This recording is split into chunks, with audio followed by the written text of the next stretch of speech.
Kasama na sa binito ni PBBM ay ang mga unprogrammed appropriations of around 168.24 billion pesos. Ang mga unprogrammed appropriations ay ekstrang budget na if ever sumobra ang kita ng gobyerno or kikitain ng gobyerno sa tax revenues, government-owned and controlled corporations at iba pa, kukunin nila or gagamitin nila yung budget na iyon para sa mga proyekto na nasa unprogrammed appropriations line item. Kumbaga, ang mga unprogrammed appropriations ay binibigay sa mga programa ng gobyerno that doesn't really have a guaranteed source per se. Kumbaga, sa nakukuha ng gobyerno. They are only going to be used, projects done and implemented, kung may susobrang kita sa pinagkukunan ng mga budget ng mga programa o ahensya. You can learn more about the reason and justification for certain provision veto from the link down in the description below.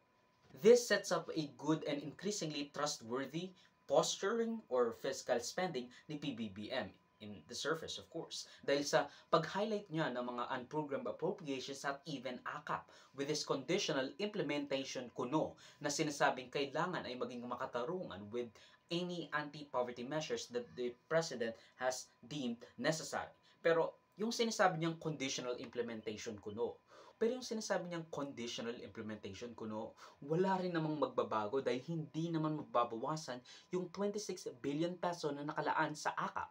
It's just that now, kailangan kay President's agents from the DSWD, DOLE at NEDA kakukuha.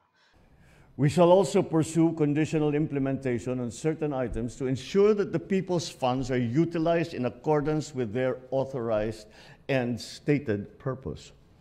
Specifically, to ensure that government assistance is not merely a provisional solution to a persistent issue, we are compelled to subject the implementation of the Ayuda sa Kapos ng Kita program, or AKAP, to the convergence efforts of the DSWD, DOLE, and NEDA.